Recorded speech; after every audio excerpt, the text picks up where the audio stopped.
Welcome to the Stacked Supplement Podcast, the premier source for supplement news and reviews. We are back with another Stack Supplement Podcast interview, and today we have the man behind 13 Lives. I was actually going to just double check the name. I have you as Vlad from my email, but I was just making sure that is the correct name, right?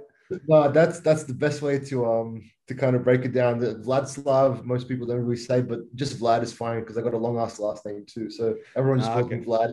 Yep. Also, it's like a short. The Vlad is like the shortened version of the name.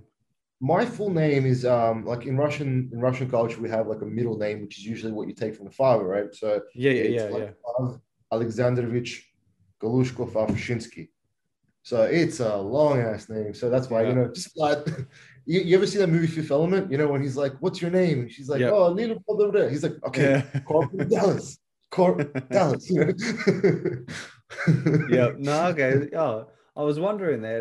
And I know because my friend's longtime girlfriend, she's Russian, and he went to Russia for a couple of years back, and he was telling me the names and how they went about them, and I was like, this is fucking fascinating. But yes, I just realized it, and then Vlad. But yes. So welcome to the podcast. Great to have you on.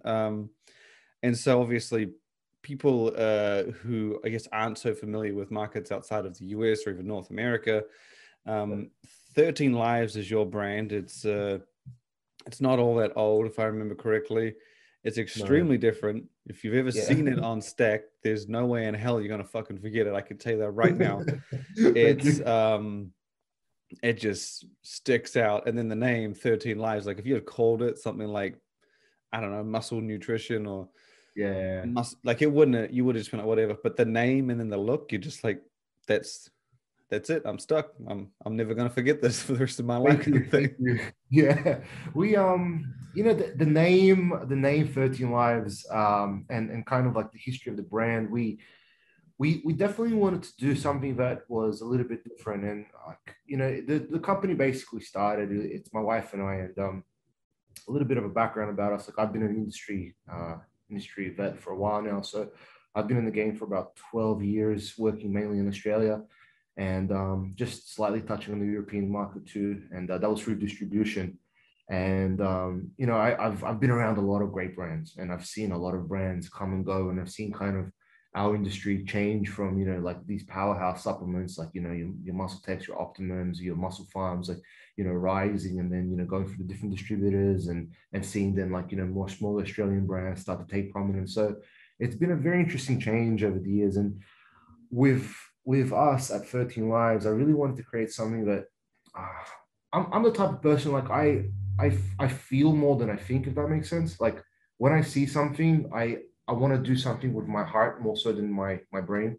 And when I looked at 13 Lives and when I was thinking about it, it was something that it's going to sound so kind of like, how you going, but it's kind of like I'm tapping into this ether, and I'm trying to bring these ideas from outside of myself. And when I see something in front of me, I visualize it, and it takes a lot of time and effort to build those pieces. It's kind of like putting a mental puzzle together in front of you. And it's like where that puzzle came from in my head, I'm not quite sure, but it's my job to put it together. And that's kind of where a lot of the label designs would come from, if anyone, like, as you said, saw them on Stacked.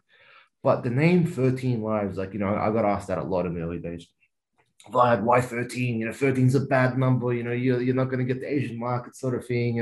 People think it's unlucky. And then I'm like, look, 13 is actually a very, like, in some cultures, it's actually a lucky number. Like it's the start of something new. So, you have 12, which is a dozen. 13 is the start of something.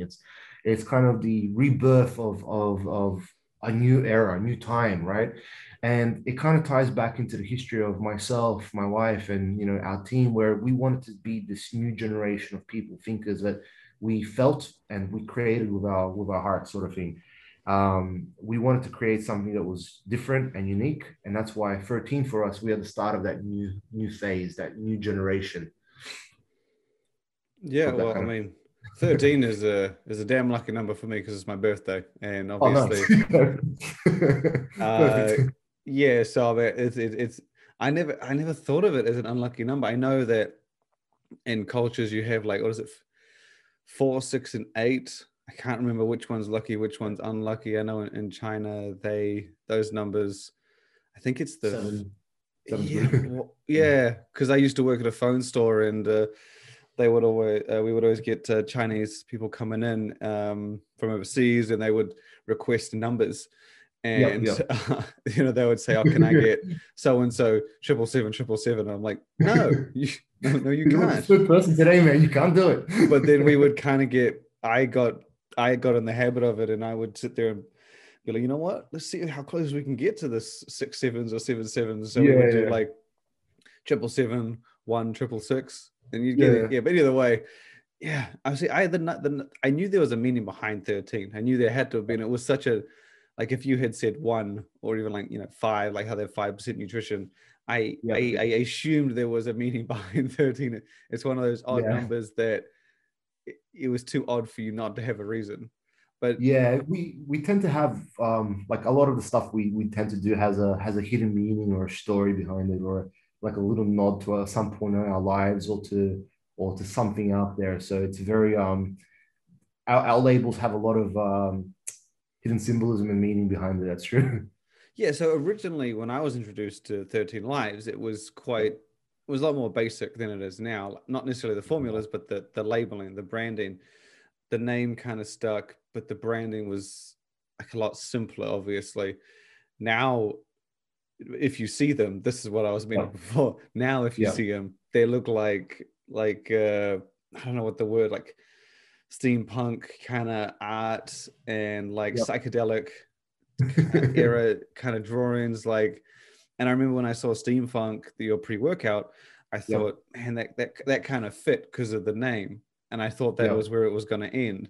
And then I saw Verified, and I was like, no. He's going to do this beautiful illustrative artwork across everything by the looks of it. And then you got Siesta was the other one I think we'd just seen, Thermo Shrooms. And I would say on another note, so 13 Lives, obviously, it's an international brand. You're out of Australia, so it doesn't quite have the reach of a US-based one. But I feel like it would be worth you going through the lineup of supplements you have, because as much as the name is different, the look of the products is very, I would almost say it's more alcohol. Right. Yeah, it's going towards that.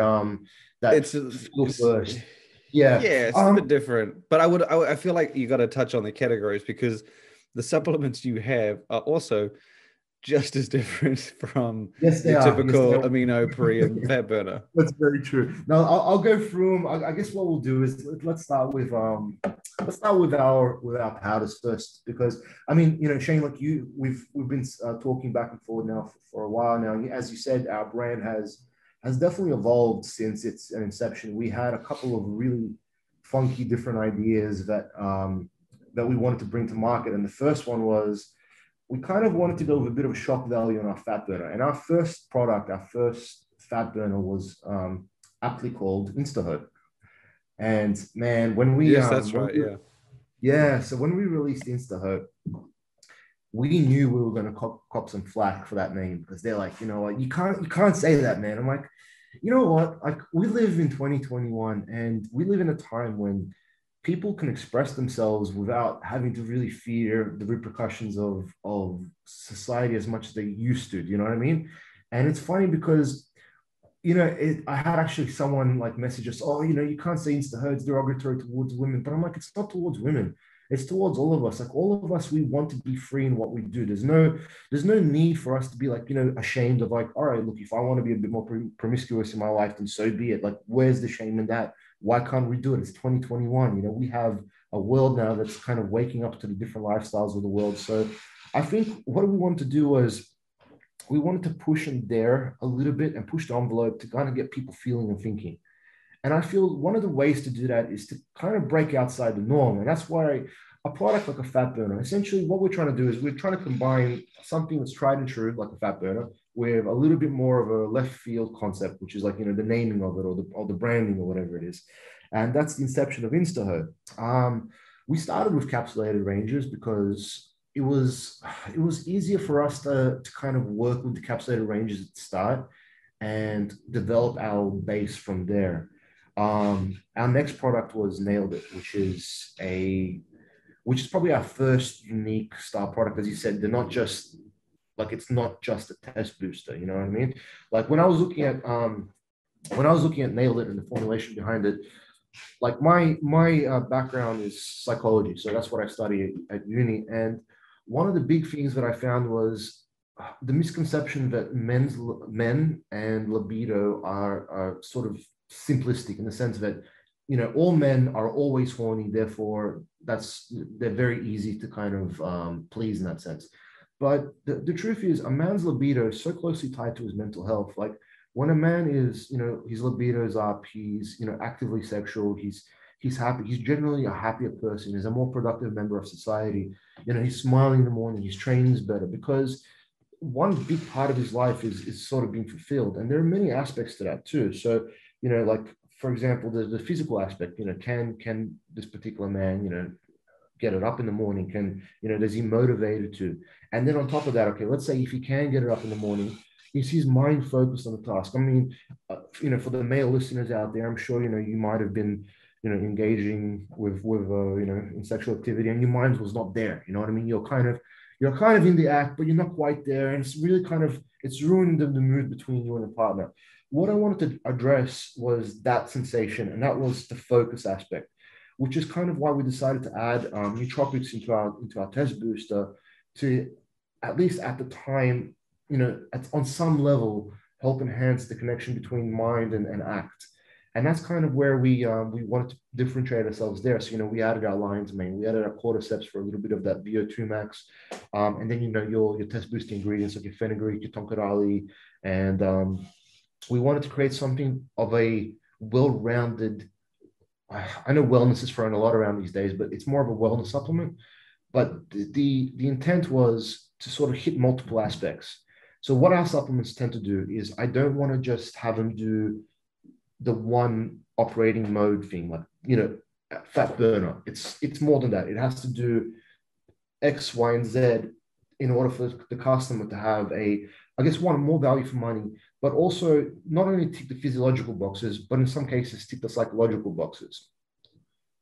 So that's Nailed It. Siesta was, we actually like just released the powder now, and Siesta for me was the sleep category it's a very hard one, because I mean, I love sleep supplements, and my family history when it comes to sleep supplements has been a little bit of a scary one, because there are family members I have that, you know, they got actually quite dependent on sleep supplements, and they didn't have a natural alternative to sort of help them that was effective, and at the same time, you know, get them out of that constant cycle of using the pharmaceutical ones.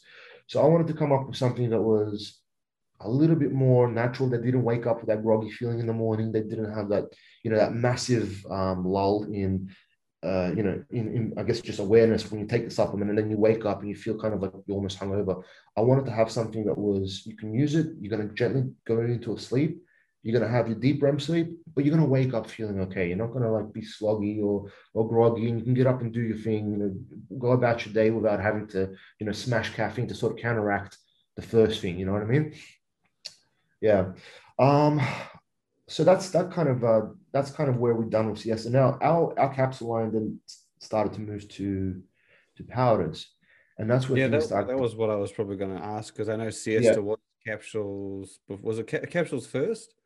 It was capsules first. Yeah, we had I don't know if you remember, we had that Senorita Siesta. Yes, we generated a cartoon on it, and so now that's gone into a powder format. The formula is a little bit more stacked in the capsule, and that's honestly one of the reasons I love powders. You can fit more in, you can do more. The only hard part about powders, and you guys, I mean, you know, as your listeners would know, and as you would know, is flavoring it. You know, you can do a lot more with a powder, but yeah, you know, you got to work your ass off to flavor it properly. And a lot of customers, they, you know, nowadays it's hard, because you have to have this almost this Goldilocks zone of flavor, effect, and you know, just mixability and everything. And sometimes it can be very hard to achieve, because as a company owner, I essentially want to give the best possible supplement to the consumer. That's kind of the goal. But then, you're obviously coming up against things like cost, you're coming up against things like taste, and then, the marketability of certain herbs and whatnot. So Yeah. you have to kind of play with the tools you have and come up with the best possible product, and which is what I think we do quite well. But moving into the powdered line for us was a massive step forward, because it let us do things differently, and that's where Steam Funk was born. That was our first powdered supplement. Yeah. We wanted to come up with a pre-workout that was strong, but also not have the same crash effects that you would from a high steam pre-workout. So I'm kind of trying to solve a problem that has existed for a long time, because I've used strong pre-workouts. I've always been kind of like, quote unquote, a steam junkie, right?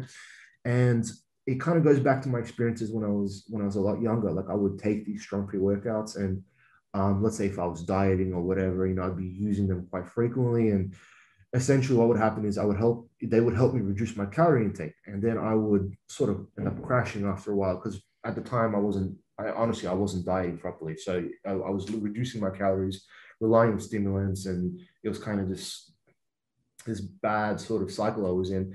So what I wanted to do was create a pre-workout to help not crash when you use it, but have enough kick and enough ingredients in there to get you through your late night sessions or your early morning sessions. But let's say if you are working, let's say if you train at 6 a.m. and you have to go to the office or the construction site or to wherever you go for work, at let's say 8 o'clock to 9 o'clock, you're not going to have to like be smashing caffeine for the rest of the day because you're crashing. Or alternatively, let's say you're training, after work, it's 6 o'clock, and you get to the gym 6:30, 7, and you're in bed by 10. You don't want to be like constantly twitching or not being able to sleep. Yeah. So the concept was, it was a challenge. Like I set a challenge. I want something that will be effective, strong, but will still let you sleep at night. And that's where we came up with our formula. So there's a 2-serving variation there. So you got your 40 serve and you got your 20 serve. Now, for most people, they're going to take the 20, because, the type of supplements that we make, they're designed for more of your, I guess, intermediate to advanced user. We do have people that use the 40, but most people that we communicate with are talking to us about the 20 serve, which is the 16-gram scoop. And on the 16-gram scoop, they have a phenomenal pre-workout. They train well, but after about 3 hours, they tend to be able to kind of go back to normality, which is kind of where we hit the mark on. I mean, I did send you some of them. Did you have a chance to try them? I haven't tried it yet. I have it. I have it waiting. Yeah. I'm the worst when it comes to reviewing shit. Like, I've always been like, back in the day when I started Stacked, I would review stuff and it would take a while. And I would always, like, back then it didn't matter too much because you got like a new product a week, right? It wasn't that big of a deal.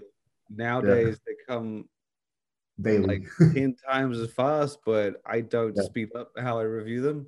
So for me, I take like a month, but that's purely because I want to see how it works on a leg day, see how it works on a chest day, how it works on arms, how it works on a heavy session, a high rep session.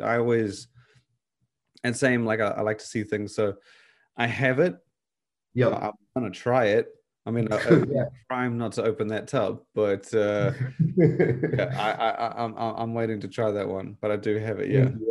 No, look, I get it. It's funny because like I was as I was saying, I was working distribution for a while before having 13 Lives, and I had access to almost every kind of supplement you could possibly imagine. And it's funny, I went for a phase where I just didn't want to use supplements for a while. It's like you have these times when you kind of just want to take a bit of a break, and then you go on to something that you really enjoy, and then go back and then go forth. Ironically, I think the only consistent supplement I used during that period was actually Optimum Nutrition's Amino Energy. For whatever reason, it was just a great. It's just like I remember when it came out, the great flavor for me was that is like no pun intended, my gold standard of like grape, right?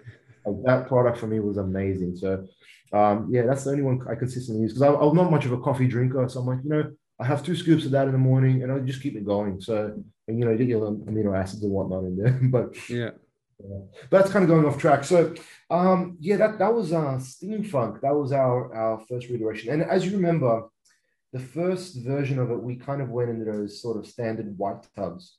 So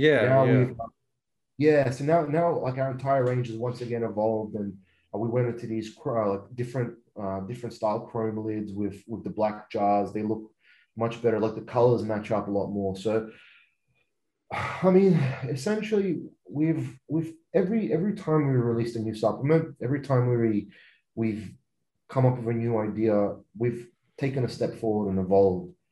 And it's funny because sometimes I look at where we are now, and I almost wish I knew what I knew now, like back then, what I know now. But it kind of takes away from the story. So, yeah. There's just so many missed opportunities that we had or that we could have done better at the start. But one thing I can say is we're not perfect, but we definitely do learn, and we definitely do try and improve in every aspect of what we do. Every new label that we design, every new product that we come out with, we take so much more time and understanding with it that it's actually scary. We're almost a completely different company than when we started, which I think is good. We've definitely learned a lot, and we've now implemented these procedures in place, which make the whole system so much better. One thing that we actually have coming soon, I was going to show you this. Are we allowed to talk about coming soon stuff yet, or well, I mean, we could. I like saving that for the end. Cool. I like saving it for the end because that way, when I say Cash the Latest podcast, we hear about the secret new supplement. They have to wait till the end to be able to get it. Nice. Nice. Yeah, perfect. Good. Anyone who's listening to this now and saw the title and was like, I need to listen to hear this, you still got a while to go. Unfortunately. Yeah. Well, I mean, and for the listeners, I hope this is kind of a story about this is a people story. You know what I mean?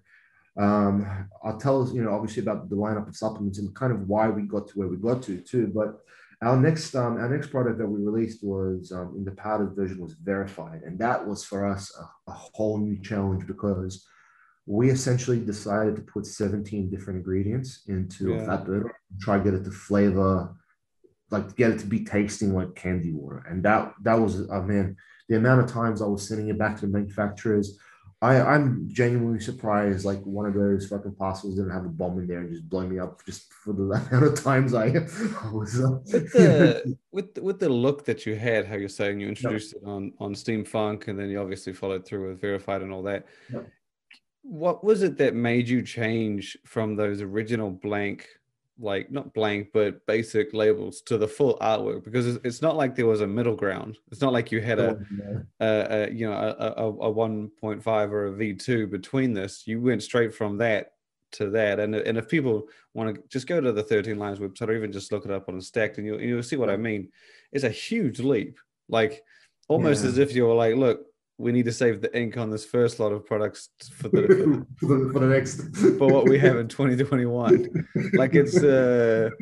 It's a huge leap. It was almost like a different kind of person. Was there a reason you had such basic look on the first one and then completely flipped it on the new ones? Yeah, basically it all came down to me being able to find a way to express what was in my head properly. So, and a lot of the time is when creating labels and designing anything, there's a few ways to go about it. You're very blessed if you can do everything yourself. If you can draw the artwork yourself, you can come up with the entire process yourself. Man, you're blessed. You know what I mean? But for someone that was me, I can barely draw a house and a car. I'm the worst fucking drawer in the world too. Yeah,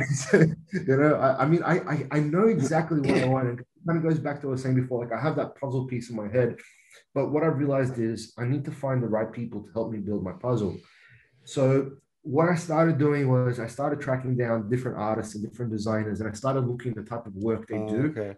If it fits into the skill set that I need. So there's, and the funny thing is when you start really delving into the world of art, you have different types of people who use different brushstrokes, and that's the only thing they're really good at, but they're really good at that. And then you have, people that are able to do a certain tattoo style or a certain design style. And so what I needed to do was I need to find someone that fits my art style, but doesn't collide with the other art styles that I need to put in. So we have about, on any given label, about 6 to 5, sometimes 4, depends on the label, people working on this project. And what I do is I phase it into stages. And when the first stage is, I have to come up with the concept, and that concept then gets That's the background that you see. So that background gets reinvigorated multiple times. So the first reiteration is never the right one. It's always like your rough sketch of something, and then what I do is I have to rework it, and then finally we come up with something for us to work with, and that's the background. Then we add, let's say if there's a cartoon drawing, I have to kind of make that fit into the landscape of what's happening into the field. And eventually it starts to take shape. And then when it starts to take shape, that's when you need your third guy, or maybe at this point your fourth guy, to start playing with the different little assets. Like it's small stuff that can make a difference. Like this palm tree needs more orange, or needs like more scratches, or this sand, instead of it having been a little mountain, put a sand castle there, or put something like, that saying, the devil's in the details. Yeah. Yes, that. This is essentially that. When you create something, you don't look at it as this big thing. You have to zoom in on every little bit of it and then create it. But to answer your question, how did this come about? How did this leap come from something sort of simple to something very more advanced? I was always wanting to do labels like the ones we do now. It was always something I really wanted to do. That's kind of where we started with those art design and drawings. But I didn't have enough understanding how to put it all together effectively, and I didn't have the canvas space on the capsules to make it happen. So what I needed to do was sort of look into different art styles and look into how it's been done in the past, and then to see how I can work with designers to put this onto a supplement label and still have a supplement label look like a supplement label without just, being basically canvases of art. And then it's also, you have to look at the cost effectiveness of it. Like our labels are very expensive. So, from a company where we were 2 years ago to where we are now, to be honest, Shane, we wouldn't have been able to afford what we're doing now. Every label costs us a significant amount, and the time and effort that goes into it, it's all a big expense. So we now can obviously do all this, but as a startup company 2 years ago, definitely something that we weren't able to do. So it was mostly sort of a resources thing, I guess, like with most brands. Yeah. Or the famous George Lucas, he made the first 3 Star Wars, then made the second 3, and he's like, no, actually, this is what the first 3 are meant to look like, and then he goes back and adds all the computer generators. That's kind of not on the same scale, but that's kind of what you're saying. You're there. Yeah, and like and I know some companies won't admit to that, like it's at the start, but that is our story. Like I did say before, we do come from very humble beginnings. Like our like I came here into Australia as we luckily we got in from Russia, and at the time things were a little bit difficult for us, and we were living in a public housing system. So, we didn't grow up with much money or resources to play with, but, we definitely, we learned, a little bit about, quote unquote, the hustle, right? Yeah. My wife, also Russian, she was a refugee that came to Australia, and, she was on the refugee status and similar situation, didn't have, much money growing up. And for us, it was always about, believing in whatever idea that we had. And I think part of the thing is when you grow up without much, like you're not afraid to lose money because you've lived without it. So when you go for something, you're free to do it. You know what I mean? You're not scared of losing because you've been somewhere where where it's been hard before. So it's just a matter of just pushing through. And that's why one of our brand's big things that we want to do is definitely support children in the streets. Like we both grew up in rough neighborhoods as children, and we have this thing where we want to incorporate our art with helping kids get off the street, in the sense that a lot of companies have limited edition packaging and flavors that they release. For us, what we're going to do is we're going to host a competition every year, and that competition is going to be based around designing a label that's going to go on a limited edition flavor. And the artist is going to have his tags and whatnot put on our label. Proceeds are going to go towards the artist and also to charity and to get Kids Off the Street Foundation. And what we're going to do is we're going to mint this particular artist's work as an NFT and auction it off, and 100% of the proceeds are going to go to the charity. And the whole point of it is we want to show kids that there are ways to explore your creative freedom, and you don't just need to, to do illegal stuff to make it on the streets. You can find another way, you know what I mean? So that's something that we're very passionate about and want to contribute to. So for us, 13 Lives is a vehicle to sort of do the things that we want to do and help people around us, but also, provide good products and good supplements, because we do want to do things different. And sometimes I think as a supplement brand, we forget we're a supplement brand. We're so focused on hardware, and we're so focused on creating cool stuff that we actually do sell supplements too, by the way. We've got a pre-workout. So that's our company motto. But our vision is definitely there. It's just a matter of taking the steps to get there, and that's always the hard part, because you come up against financial challenges, COVID challenges that the rest of the world's experiencing. There's just so much against you, but we're getting there. So with the you're saying the evolution of the brand and with the growth of it, obviously has come bigger reach, more supplements, better artwork. Well, sorry, not better, but the originally intended. Oh, definitely. It's better. You can say it's fine. Well, you know what I'm saying. And you guys recently went international, if I'm not mistaken. You're on your way to the UK. Yes, we partnered with Shapeshifter and the crew of Stefan. Really, really good people. It was, dealing with the international markets as a distributor, especially being a distributor, I kind of understood the challenges a distributor has with a brand, and I can understand how difficult it can be to import because of all the different tariffs, fees, etc., etc. But the support level that you need as a distributor for a brand to be successful, and a lot of the time a distributor would kind of, I guess, almost throw a Hail Mary out there to see if a brand kicks off or not. And what I realized is a lot of the time a brand can kick off, it can do really, really, really well if the brand decides to treat that distributor as an extension of its local territory rather than a whole separate entity outside of its market and forget about it.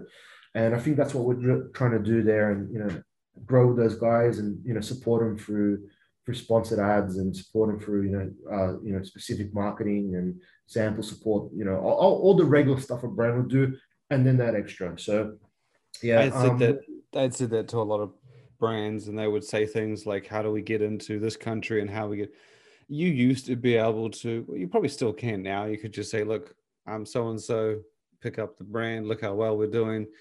But now you've got these brands, much like how the newcomers, I always say, back in the day, brands never came out with supplements as fast as they do now. And with the surface and the arrival of just how many new brands are coming into the market and how fast they're releasing things, the bigger ones are trying to keep up. And I think the newer brands are now, I guess, tackling the international distribution, and they can bring with them things that the bigger brands can't, such as like flavors specifically for that region, sizes and formulas specifically for that audience. And you can always partner with distributors who know that audience far better than you, whether it be if they like a peach mango flavor or they like a chocolate orange for protein in the UK. Like, these things they know, and they absolutely love it when a brand, I guess, partners and comes on board and is willing to, I guess, blend their audience or their country and region with the likes of 13 Lives. And I think that's a partnership that, that's just the way, and it's the advantage of the small brand has versus the bigger one. I think Inspired did a great example over the past couple of years. They've kind of broken into Australia of sorts. And at first it was just one product. Now they're doing like a whole bunch for Australia, and it's they've done really well. They're growing very well. Their brand, but they're doing much like you were saying. They didn't just give Australia the products that did well in the US. They gave you your own pre-workout, your own flavors, your own fat burner, your own this, your own that. They gave the brand, they gave the country what the distributor knew or felt would do well. And it's a creative freedom you got to give up, I guess. But again, it has its benefits and results tremendously. What's that? Someone's going to probably call me out for talking shit on this one, but what's that old saying of fucking speed versus strength? I think it could potentially be from The Art of War or one of the books I read. And essentially, it was based on warfare, and out of the two, which was better, strength? fuck, I have Google in front of me, but it's one. But you know what I'm talking about. I know what you're saying. It's the I mean, it boils down to almost the slow and steady can kind of win the race. The wiser choice is almost better than the faster one, but it's like, because a lot of the, like, you are right. Like, a distributor come along and like, look, I'm going to spend $1 million to bring in your brand, and then it flops. They're not going to want to spend any more. But then someone could be like, I'll grab 100, but you got to change this, this, and this, and then I'll grab 200, then I'll grab 300, and that seems to be like, those initial ones could do well. Like you said, any brand has the chance to break out. Yes. But it works out much better. And like I said, smaller brands like yourself, they have that ability to chop and change their brand and their formulas and to suit the market. And I imagine that's what you're probably looking or even thinking of doing for the UK, because it would be interesting to see the brand out there, because I know the UK is a different market, but to me that market's closer to, I guess, the US more than anything else. Like the diversity of people and the advancement and the formulas. But then you also have Europe right across the street, and that's a whole nother ball game. That's a whole nother ball game. And you don't see 13 Lives-esque or like branding. You'll see that in the US, not necessarily the same, but at least in that psychedelic out there area. In the UK, but Europe, I don't know about Europe. I don't even know if you'd get some of these names allowed on shelves. I know, it's, you know, when we were like, we had a sub company called Maximum Nutrition in Europe. So Global Nutrition, the company I worked for, and Maximum Nutrition, we were the distributors for Rule 1 proteins in Europe, in Poland, and then in Australia. And you know, when I went to Europe to kind of see Sports Narong and the market there, and the way the European market presented supplements, the way supplements were talked about, I stepped into another world. And it's so interesting to see how the perception on like margin and the perception on the type of flavors that work, like you said, you know, it was such a different ball game that I realized. Like, you know, Europe is such, like, population-wise, you know, the EU is massive. So your potential for success is very high. But I think it was, at the time, I looked at it, it was actually a harder market to do well in my opinion, than Australia was, because Australia had a set of rules that it has to follow. Like, if you meet certain criteria, you can find a spot. Where Europe, you know, be it I had a lot less experience in the European market, but I found that there was difficulties there that truly the distributors there are faced with. Are, you know, my hat's off to them. They really do a good job, and, you know, to provide the European market a lot of the products they do, especially imported ones, you know, because you have some very strong manufacturing in Europe, you know, like with the likes of, you know, Biotech USA and those guys. Like, you know, you're coming up against some very strong players with some sophisticated technology, amazing flavoring systems. I mean, they literally make everything from, you know, food to supplements, to powders, you know, peanut butters, you name it, they can make it. So, yeah, it's a whole different kettle of fish, and I was just shocked, absolutely shocked. I remember there was a story I had when I was in at FIBO, and I had a meeting with a brand called Extra Fit, and it's a huge brand in Czech Republic. Like, you go outside Czech Republic, you may never even see it, but at every mall I went to, they had like their own. It was like their own store for that brand, and I was like, "Who the fuck is this?" And then I went to FIBO, and I'm like, "Holy shit, these guys are huge! They got athletes and everything." And I remember talking to the guy, and he's like, "Hey," my friend introduced me to him. And he says, "Hey, so what do you do?" And I said, "Oh, we share news on new products and we review them." And he looks at me and he's like, "I'm like, do you do new products?" And he said, "Yeah." And he kind of sat, and I was like, "How often?" He said, "Sometimes." And I was trying to get to him, and English wasn't his first language, so I didn't have that many words.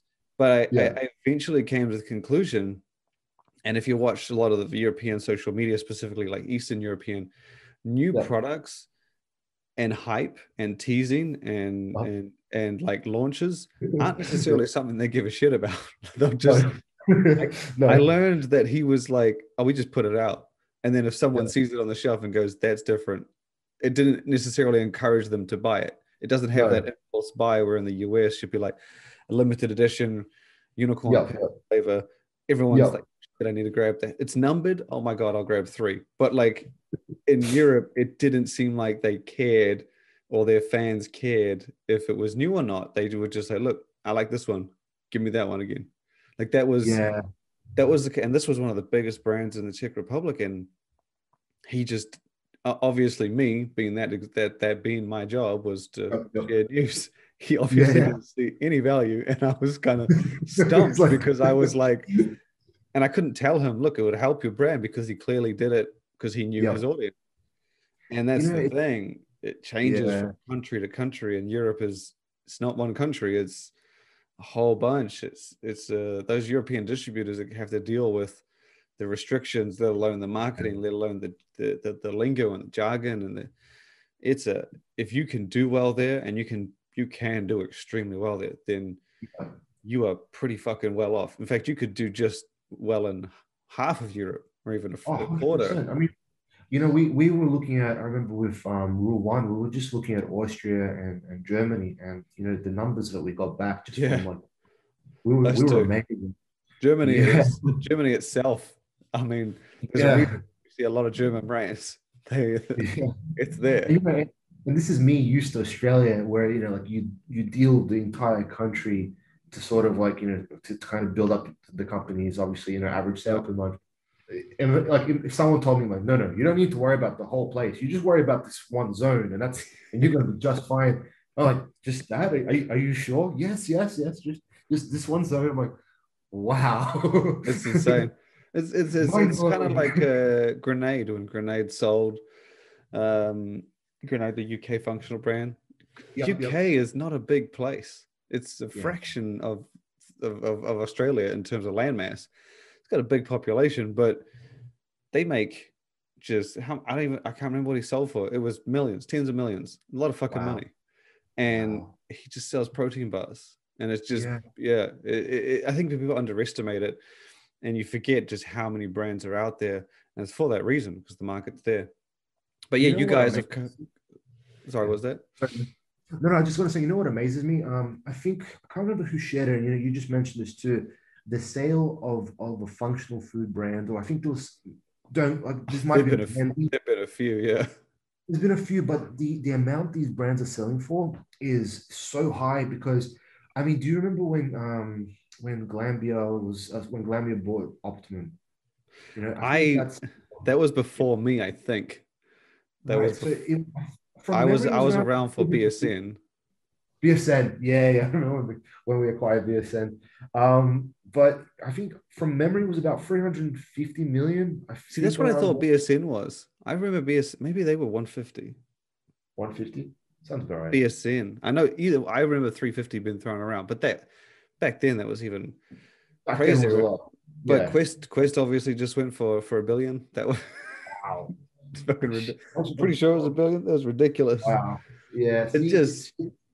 It just blows your mind. How, our space has just grown. Like I like to see that the supplement industry is starting to become a serious juggernaut. I think, just as a side note, one of my hopes for Australia is that we as a supplement industry can become a little bit more unified in the way we do things. That would be fantastic for us as a country, because we can kind of, I don't know, if everyone can talk to one another a little bit more and communicate, that would be something that I think would benefit all of us in the industry. One of the things I find difficult about us, I imagine it's similar to Australia and New Zealand, is international. Like, not necessarily the brands, but with the increase in Amazon and the improvement of international shipping, it's hard. I don't give a shit about New Zealand brands. I don't. Or whatever country I'm in, I don't necessarily care what brands they sell, because when you can buy what you want and have it shipped to you in maybe under a week, it's going to cost you $50 and you get exactly what you want. And it doesn't matter where you are in the world. That's something that you never had before. And it's a competition that's fierce as fuck. Like, it brings the internet, like when Ghost launches this, Recon One does this, that person, no matter where they are in the world, could potentially have it in under a week. Well, we faced a dilemma with iHerb. Yes, yeah. It's It's a tricky one because I noticed that again, myself in New Zealand, when I'm here and I buy my supplements, I'll only ever buy my protein. Yep. That's the only one. Yeah. When I'm not, because it's just like, look, I like getting what I want, but look, the amount of ship at £10, £5, no, it's fucking ridiculous. Yep. Little pre-workouts and capsules, that's fine by me.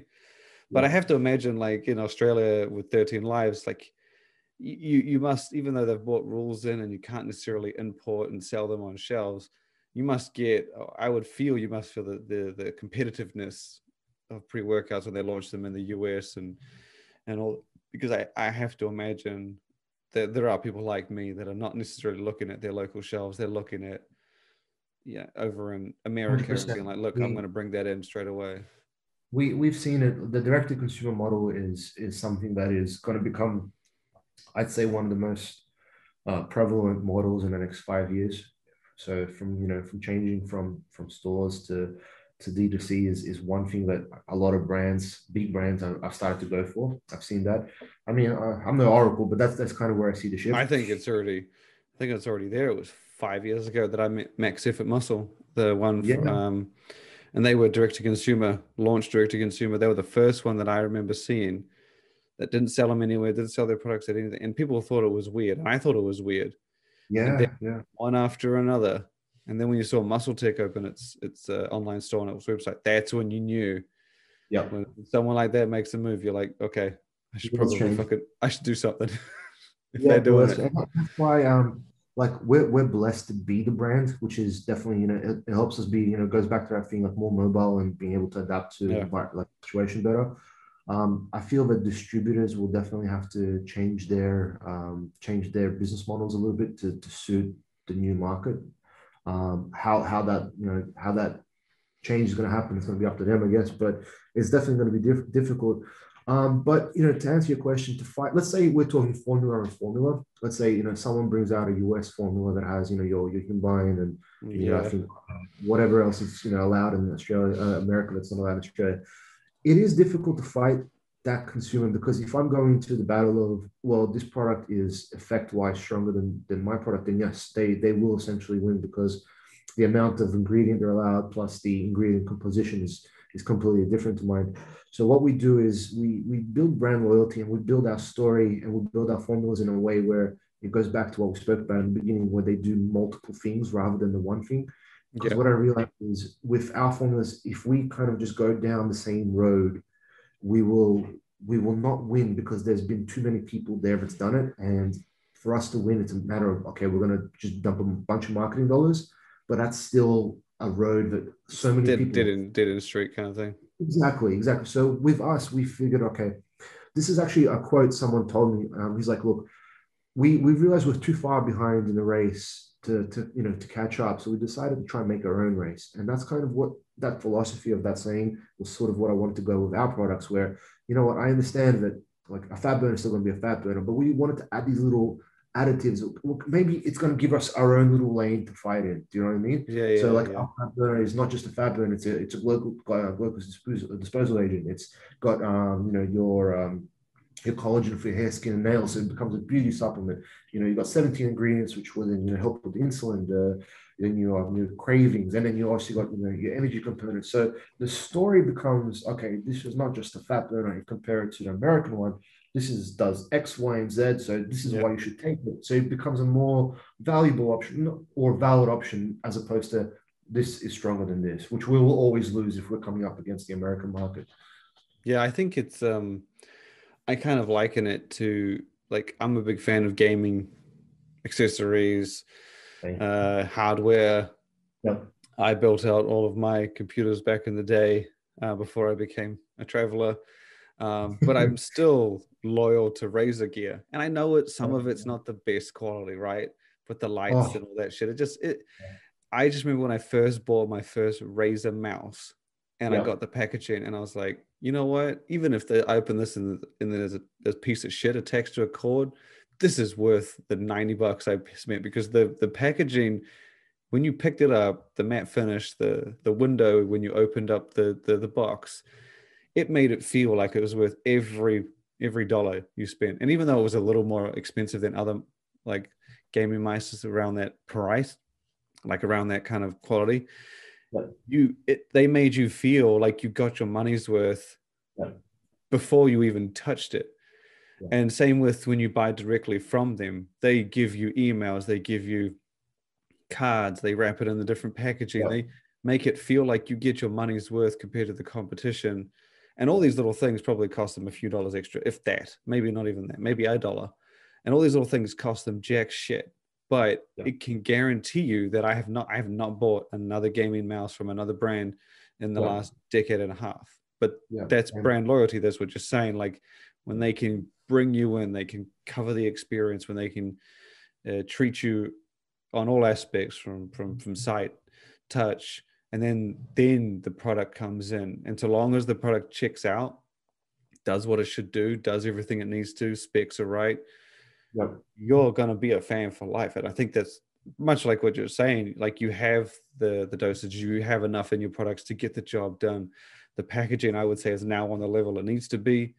You have the direct to consumer, and I say that to a couple brands that do it, and I said to them, if you can get a product to someone, and it happens with a lot of brands these days, if you can get the first time supplement user to touch your supplement and just connect and be like, holy fuck, this is cool.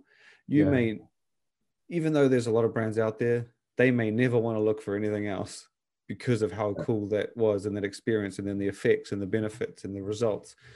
Like, yes, marketing isn't necessarily the biggest part, but it's about making you feel like, you know, like you could have the same formula as the guy next door.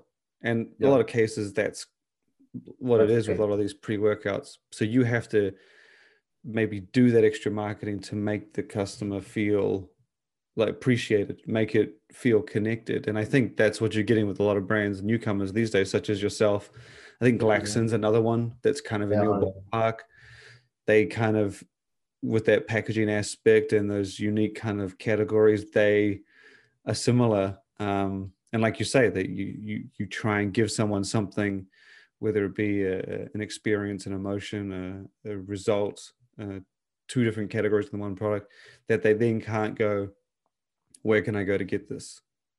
You know, it's just, and I feel like you're on the right track. Because like I said, the name is memorable. The look is now extremely memorable. The formulas are, because you're up there, I would say the formulas, at least with Steam Funk and even the Fat Burner, you're in that realm. And I said this to Greg from Switch Nutrition, is that it used to be Australia and the US markets was distinctively different. You'd be like, where's the US version? Because you know it's more intense.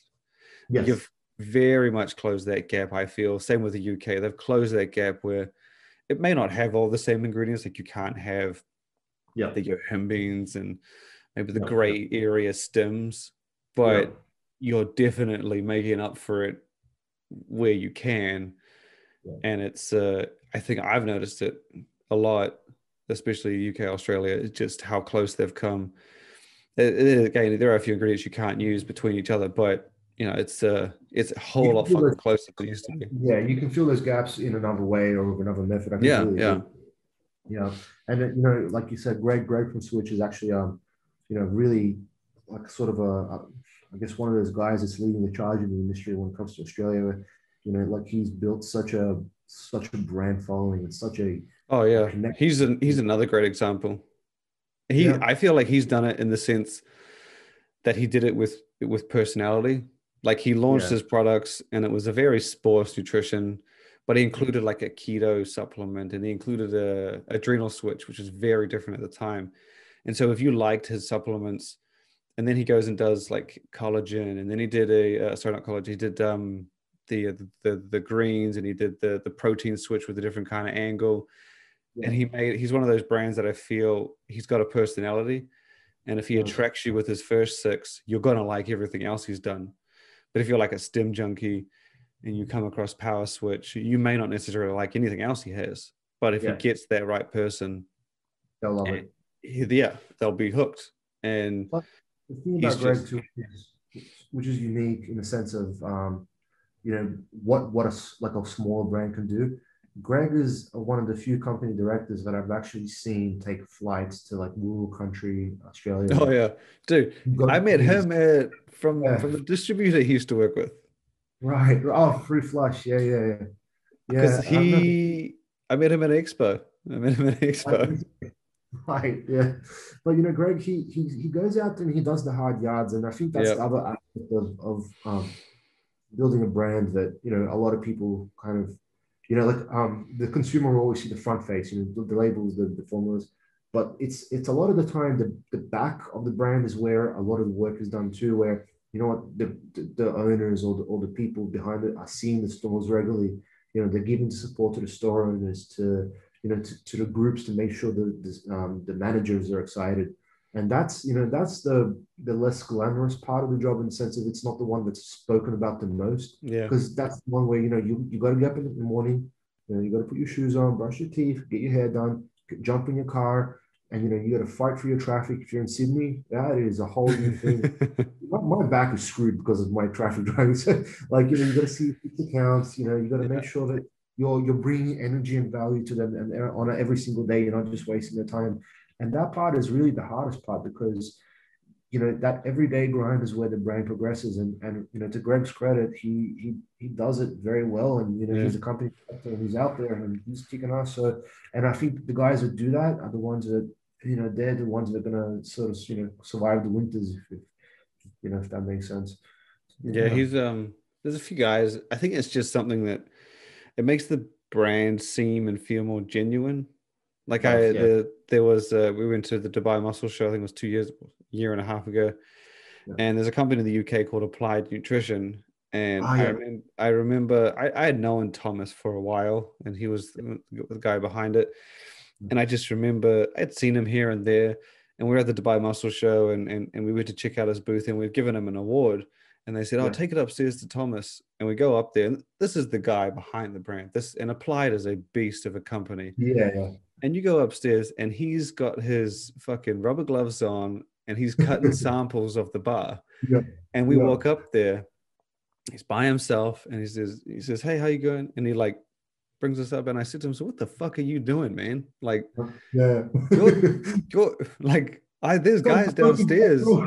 There's guys downstairs talking to fans and probably sales. And I'm like, what are you doing up here? Why are you doing this? Yeah. And he was just like, it's nothing. And they just kept doing it and chatted away. And like, it was just so grounding. It is. It just makes it feel like a very genuine, like Greg, he just makes it feel like, okay, so this is a brand, a personality. This isn't just like a name kind of thing. It's cool when you see it, and it can sometimes make you think of the brand in a different light. And it's nice. Funny thing, this whole conversation, we've touched on supplements, and you and I have been in this game for a while now. But it's funny that really, I think from our conversations, from you knowing what you know and talking to the people you talk to, one common denominator makes a brand stand out than others, and that's if you can put emotion into an inanimate object like a tub, and that inanimate object can then pass that emotion to someone else, you're kicking ass.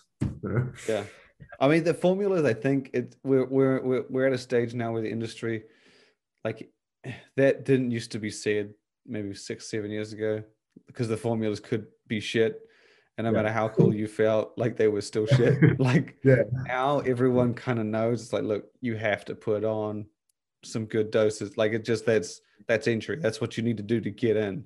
Like, if that's not even that's the baseline. What you do after that, that's what makes you better. But if like very few, and you see some shit ones, but I would say very few, like a fraction, suck ass. Like, there are quite a few that suck ass, but that's just because there are that many good brands out there that kind of balance it out. It's pretty cool to see, to know that, when you go to these supplement stores, that you're not necessarily going to pick up a dud and turn around and see a 3 gram blend led by creatine. Like, it just doesn't really happen. It happens, but it doesn't happen as much. Yeah. I mean, it used to be. Yeah, that's true. Like, if it does happen, I think a lot of people pull it out too quickly, which is good. So. But stores are not in the realm of doing that either. I can't imagine a store being like, oh, this is a blend led by, unless it's a brand, Yeah. unless it's like a reputable brand, Yeah. you're not going to want to put that in because then it's going to make you look bad. And Yeah. like, you want to sell good shit. Yeah, exactly. And all the good brands are putting out some solid dosages. That's so I guess, true. well, I mean, this podcast has been going long. I didn't even notice it. Yes, but yes, it has. Yeah, no, it was really good actually. this happens to me sometimes. But you know what? I think now is the ideal time to put in some sort of teaser or some sort of to let us know what you're working on. I feel like if anyone's still listening or anyone has listened, I'm sorry it's taken this long, but yeah, here is what the title of this podcast is going to be about. So guys, we're actually look, we're going to be dropping. I'm going to keep it nice and short, but we're dropping a very unique, once again, label design that has our sort of staple 13 lives kind of look to it on carbonated drinks throughout Australia. So really? Wait, did you tell me this? I don't think so. No, this is you. Holy shit! Wait, so you're doing an energy drink? We're doing energy drinks, man. And you know what? God damn, bro, they taste crazy. They taste so good, man. They're like we kind of wanted to go to the Australian sort of like traditional soft drink flavors, but we wanted to keep them as close to the traditional soft drink flavors as possible. So we've been going back and forth, back and forth, back and forth. I literally, my phone's been blowing up. Yeah, and the label. This Holy one is probably shit. hard to do because we haven't been able to, like, the can design being like, a can. It's going to be a 500 mil, but it's to play with that area of space and to make it look cool is hard. But man, we came up with some cool shit. And honestly, when you look in a fridge, when anyone looks in a fridge and they see this shit, they're gonna be like, what the fuck? And I can't wait for people to try it and to see it and to give us their feedback. When is it out? I'm assuming that it must be close if you're bringing it up. It's realistically, our biggest challenge right now is the shipping, which is that's the only real thing. The label design's been done, the formal design's been done. We're looking anywhere between 2 months is what they quoted, but I'm thinking 3 realistic. I would say add 50% to that. Exactly.